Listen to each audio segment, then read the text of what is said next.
Hello! Good morning, Canada! Good afternoon, Philippines! So, panibagong araw, panibagong vlog na naman tayo. Pasensya na kayo at ngayon lang ako nakapag-upload ulit ng bagong cooking tutorial video. Pero, doon sa mga subscriber ko, ako ay laging nagpapasalamat sa inyo na hindi kayo umalis sa YouTube channel ko. At doon naman sa mga hindi pa nakapag-subscribe sa YouTube channel ko, please do subscribe, like, and share. At huwag na rin kalimutan pindutin ang notification bell para updated po kayo kung may mga bago akong upload na mga videos. At huwag na rin yung kalimutan na i-share, i-like. At saka huwag na rin nyo i-skip yung mga ads kasi tulong na rin nyo sa akin. So, ang gagawin pala natin ngayon is tinatawag itong king skin egg. So, ang ingredients natin, of course, ito, meron tayong tukwa, of course, meron tayong egg, salt, soft drinks, oyster sauce, soy sauce, ketchup, and vinegar. Meron rin tayong panghalo na what's this? Pimiento or chili, a little bit hot, this one. Of course, onion, spring onion, garlic, and ginger. So ngayon, pakukuluan muna natin yung itlog. So ito, may sikreto tayo na basic lang ito na cooking tutorial video. Sa basic siya pero marami pa rin ang hindi nakakaalam nito. Okay? By the way, ang pagpakulo ng itlog, lang ito is 5 minutes lang ang boil ng itlog kasi buboiled egg natin. So, 5 minutes and then tanggalin natin sa apoy and then i-steam natin sa mainit na tubig for 10 minutes at saka natin balatan. Pero usually nangyayari, sumasama yung itlog ang laman. Pag balat natin, hindi masyado nababalatan. So, I give you the basic technique kung paano gumawa ng boiled egg na mabilis balatan at saka hindi talaga napupunit yung puti ng itlog. So, ayan na siya, may tubig na. Lagyan natin ng kaunting vinegar. Ayan. And also, put a little bit of salt. Ayan. Saka iuna natin, pakuluan natin.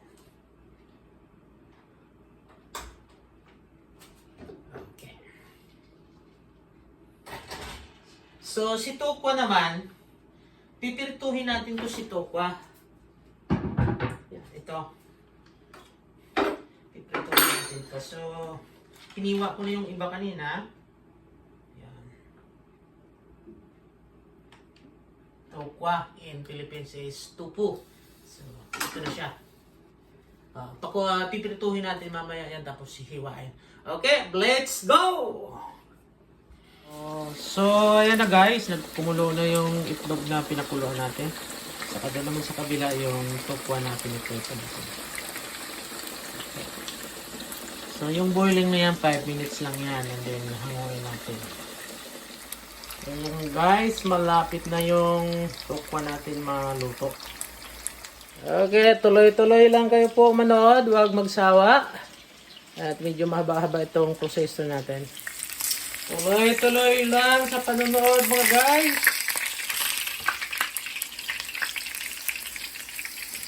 Mahaba-habang proseso to.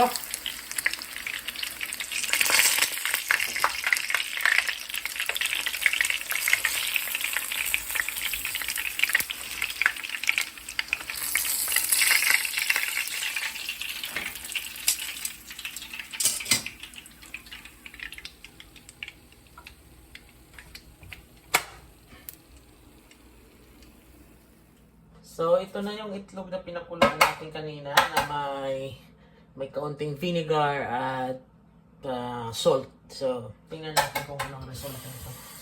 Yan.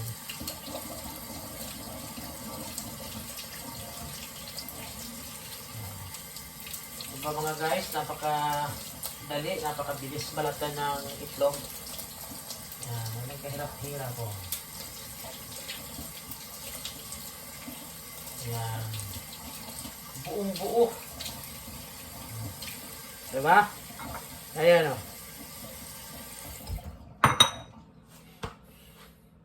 So ito naman yung tukwa natin. Hiwain natin.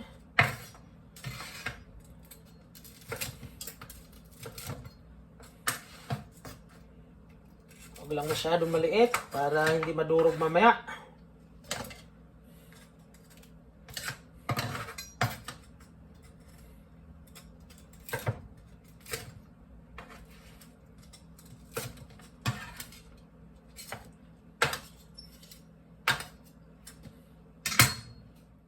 Hello! Ito na! Nandito na tayo sa final procedure. So, ang mangyayari, piprituhin natin yung itlog. So, padaan muna natin dito sa para hindi siya makiaway sa atin. Para matanggal yung tubig.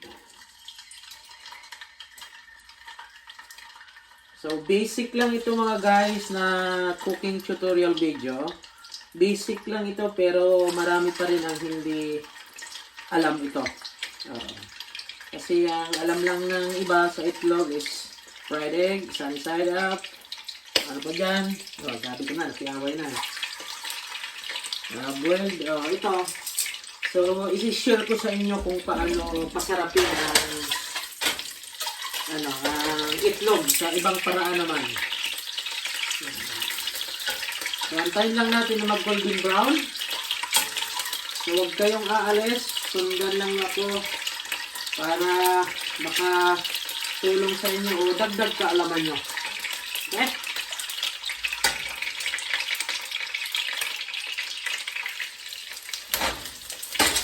So, tuloy lang natin ang pagprito hanggang sa mag-golden brown siya. Lapit na rin, oh.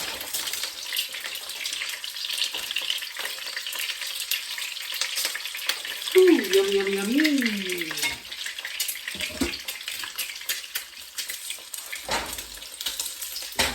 Medyo golden brown na mga guys. I-set aside natin. Yan.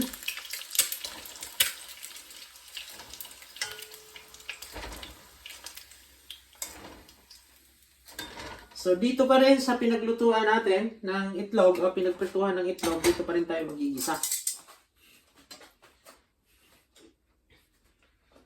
Ito, unahin na natin tong garlic natin. Yan. Sunod natin tong onion.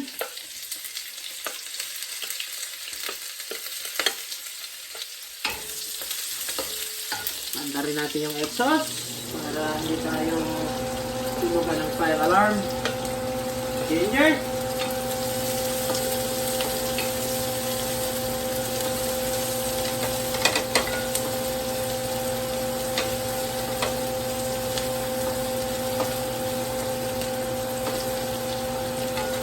Tapos ibalik natin yung itlog. Yan.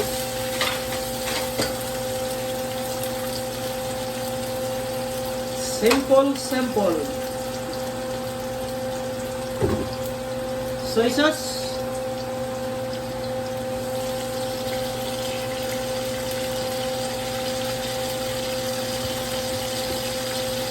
Of course, our ketchup.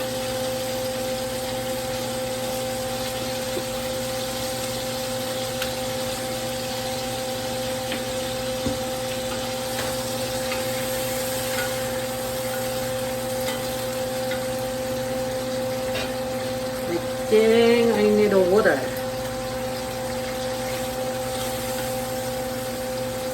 Oyster sauce.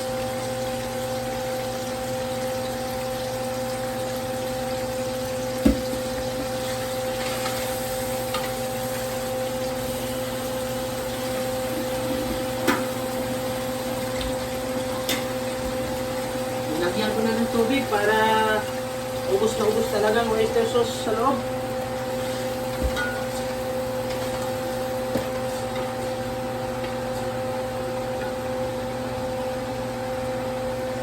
And then, yung tuko natin.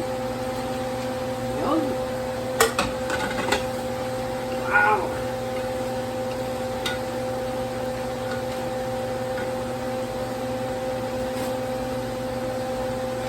natin yung sauce natin.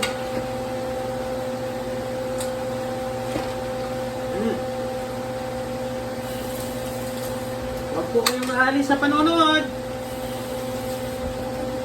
Tapos yung soft drinks natin. Any kind of soft drinks, Coke, Sprite, whatever. What kind of soft drinks you want, you can put. But for me, this is my best.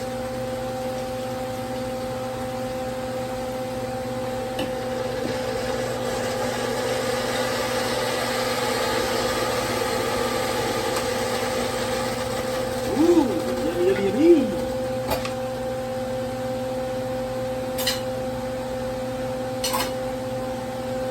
So, huwag kayong aalis.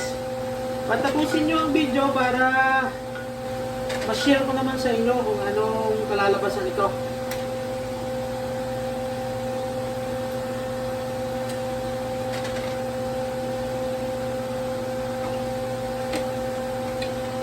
So, lagay na natin yung spring onion. Wow!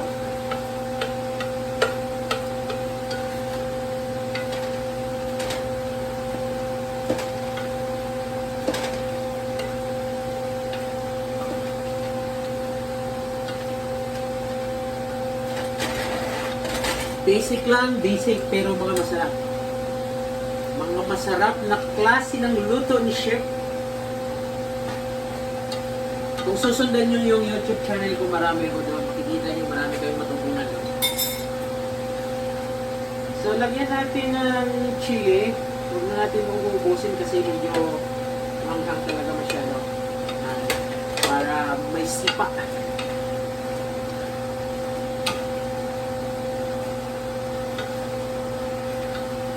And of course, kanina hindi ko ito nabanggit. Pwede kayong gumamit ng pangpalapot ng what's this? Lagyan natin ng konting tubig para medyo may sauce na. Pwede kayong gumamit ng cornstarch or all-purpose flour para medyo lumapot yung sauce. Pero nasa inyo yun, hindi naman necessary talaga yun. So ako, instead na cornstarch or all-purpose flour, ginamit ko itong biscuits. So, hindi kayo ng biscuits na gusto nyo. Depende. Hindi naman itong mandatory, kundi kung desire nyo ilagay, so lagyan nyo.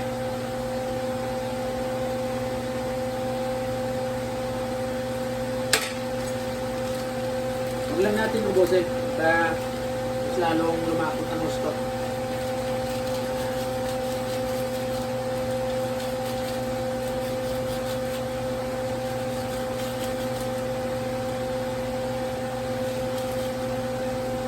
Save natin. Save for the next cooking tutorial video. Yan.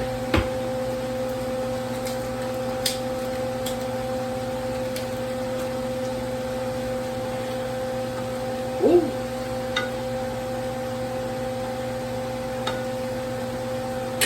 So itong salt, ano lang to, preparation lang ito kung gusto nyo ng hindi kayo kontento sa soy sauce, so lagyan nyo ng salt. Pero sa akin, okay na to. So, yun lang. Kasimple mga guys. Tapos na yung king skin egg natin na menu for today. Ilagay na natin sa plato mga guys. So, ganito ang pag-ayos nito para hindi gumulong yung itlog. Yan. Sa gilid muna. Ayan. Pwede nito sa may mga restaurant na hindi pa alam nito, pwede nyo itong gawin. Pang negosyo. Ayan. Yummy, yummy, yummy. So, dahil 6 ang egg, dito natin lagay. Ayan. 3, 4. Yan.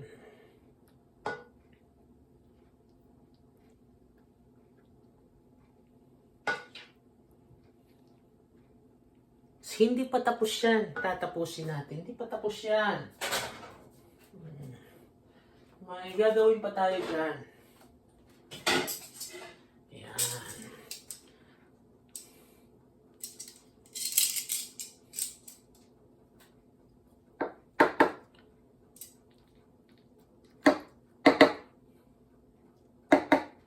Bakit ko hiniwa? Para pasukin siya ng sauce. Yan. Okay.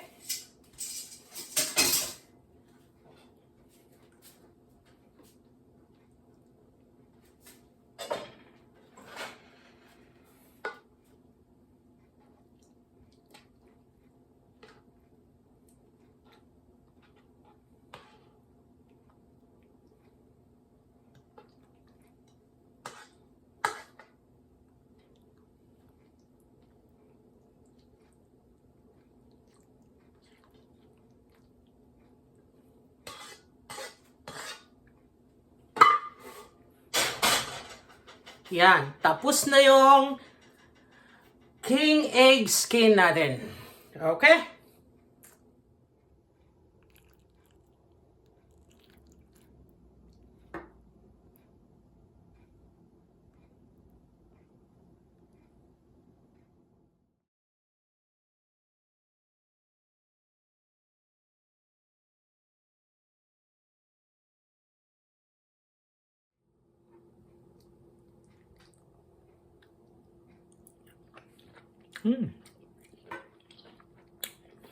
Perfect.